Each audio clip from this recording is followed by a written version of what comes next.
எல்லாருக்கும் வணக்கம். இன்றைக்கி வாசிக்கலாம் வாங்க பகுதியில் குழந்தைகளுக்கான ஒரு குட்டி கதையோடு வந்திருக்கிறேன். இது ஒரு பிரெஞ்சு மொழி நூல், ஐரோப்பிய மொழியில் எழுதப்பட்ட ஒரு சிறுவர் கதை. இந்த கதையினுடைய பேர் லா ஷேர் பிகோர்னு என்றது பிரெஞ்சு மொழியில், தமிழில் வளைந்த ஆடன்று சொல்லப்படுது. இந்த கதையை எழுதியவர் கிறிஸ்டி கிஃபர் என்றவர் எழுதியிருக்கிறேன். அழகான வண்ணப்படங்களோடு ஒவ்வொரு பக்கமும் ஒவ்வொரு கதையை சொல்கிற மாதிரி அமைஞ்சிருக்குது. வாங்க கதைக்குள்ளே போகலாம். இந்த கதையினுடைய கதாபாத்திரம் முயல் தான். அந்த முயலை தொடர்ந்து சின்ன சின்ன விலங்குகள் இந்த கதையில் வருது. ஒரு ஊரில் ஒரு காட்டில் நிறைய விலங்குகள் வாழ்ந்து வர்றாங்க. அதில் இந்த முயல் ஒரு தனித்துவமான ஒரு விலங்காக சொல்லப்பட்டிருக்குது. ஒரு நாள் இந்த முயல் தன்னுடைய இருப்பிடத்திலிருந்து காலை எழுப்பினோடனே வழக்கமாக அவர் தன்னுடைய உணவு தேடுறதுக்காக வெளியில் போவேன்.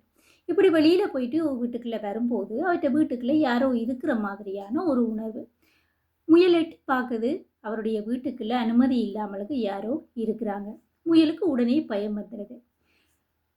இன்னும் கூர்ந்து கவனித்து வீட்டுக்குள்ளே எட்டி பார்க்குறேன். ஏதோ ஒரு விலங்கு இருக்குது. தன்னை விட ஒரு பெரிய உருவம் மாதிரி அவருக்கு தெரியுது. வெளியில் மற்ற விலங்குகளை எல்லாம் கூப்பிடுறேன். யாராவது எனக்கு உதவி செய்யுங்க, என்னுடைய வீட்டுக்குள்ளே யாரோ இருக்கிற மாதிரி இருக்குது. எனக்கு வீட்டுக்குள்ளே போக இல்லாமல் இருக்குது. ஆனால் நான் காலையிலிருந்து வேலைக்கு போயிட்டு நிறைய உடல் உழைப்போடு வந்திருக்கிறேன். எனக்கு ஓய்வு தேவை, நான் நித்திரை கொள்ளணும். என்ற கட்டிலில் யாரோ படுத்திருக்கிற மாதிரி இருக்குது என்று சத்தம் போட்டு உரத்து எல்லாரையும் கூப்பிடுறேன். முயலுடைய சத்தம் கேட்டு சேவல் ஓடி வருது. சேவல் ஓடி சொல்லுது, நண்பா பயப்படாத, நான் உனக்கு உதவி செய்கிறேன். நீ அங்கால விலத்து, நான் பார்க்குறேன் யார் உன்னுடைய வீட்டுக்குள்ளே இருக்கேன்னு. போய் எட்டி பார்க்குது. சேவல் ஒரு விலங்கு இருக்குது. சேவலுக்கு சொல்லுது, நான் காட்டு சேவல் வந்திருக்கிறேன், கெதியா வெளியில் வா, இல்லாட்டி நான் பறந்து என்னுடைய அலகுகளால் என்னுடைய அலகாலையும் கால் நகங்களாலேயும் உன்னைய பிராண்டுவன், கெதியா வெளியில் வா. முயலுக்கு தூக்கம் வருது, அது தூங்க வேணும் என்று.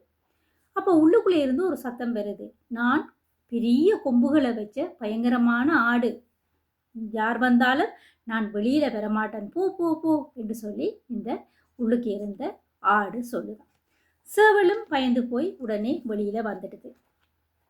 சேவல் முயல்கிட்ட சொல்லுது, என்னால் திறத்த இல்லாது, அது என்னை விட பெரிய கொம்பு வச்சிருக்குது, என்னால் முடியாது என்று வெளியில் வருது. சேவல் கொக்கரக்கோ கோன்னு கூப்பிடுது, யாராவது உதவிக்கு வராங்களான்ட்டு. அந்த நேரம் பார்த்து உடனே ஒரு நரி வருது. நரி சொல்லுது, இங்கே தள்ளுங்க எல்லாரும், நான் அந்த உள்ளுக்குள்ள இருக்கிற ஆட்டை வெளியில் திறத்துறேன்னு சொல்லி.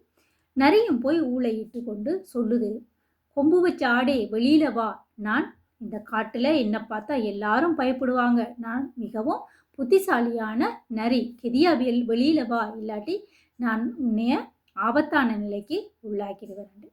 உள்ளுக்கு இருந்த ஆடு சொல்லுது, போ போ போ, இதுக்கெல்லாம் நான் பயப்பட மாட்டேன், உன்னை விட என்னட்ட பெரிய கொம்பு இருக்குது, நான் வெளியில் வர மாட்டேன், எல்லாரும் போங்க போங்க என்று சொல்லி ஆடு சொல்லிச்சுதான்.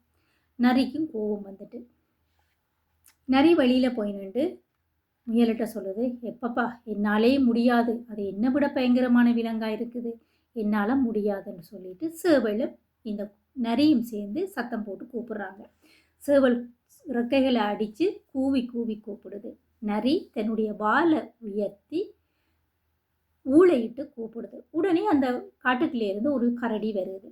கரடி வழக்கம் போல் தன்னுடைய கம்பீரமான தோற்றத்தை வச்சு உருமி அந்த வாசலில் நின்று கத்துது. உள்ளுக்குள்ள யார் இருந்தாலும் பரவாயில்லை, வெளியில் வாங்க, நான் பயங்கரமான பலமுள்ள மிருகம், நான் கரடி வந்திருக்கிறேன், கெதியா வெளியில் வா என்று சொல்லி கூப்பிடுது. இந்த உள்ளுக்குள்ள இருந்த ஆடு சொல்லுது, போ போ போ, நான் உன்னை விட பலமான ஆடு, பெரிய கொம்புகளை வச்சிருக்கிறேன், வெளியில் வரையலாவென்று. ஆடும் பயங்கரமான சத்தம் போட்டு அதில் கத்துது.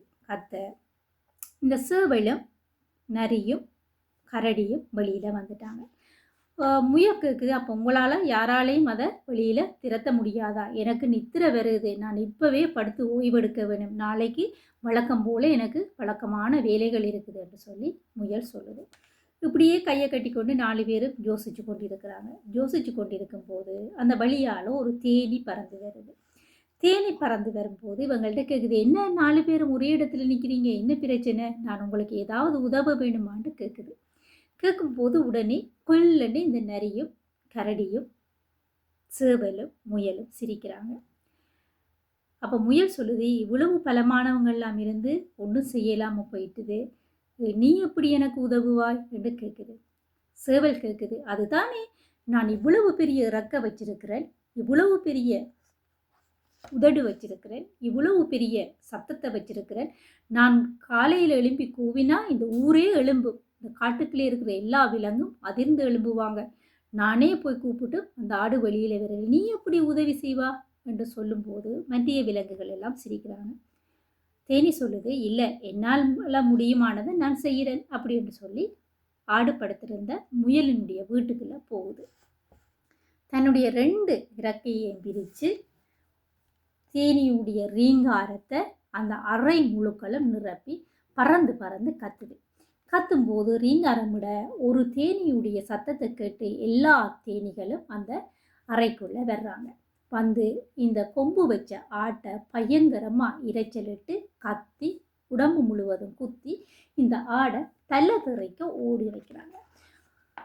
பொருட்களுடைய சத்தங்கள் எல்லாம் விழுந்து கேட்குது, எல்லா பொருட்களும் விழுந்து நொறுங்குது, ஆடு பயங்கரமான சத்தத்தோட கத்திக்கொண்டு வெளியில் ஓடுது.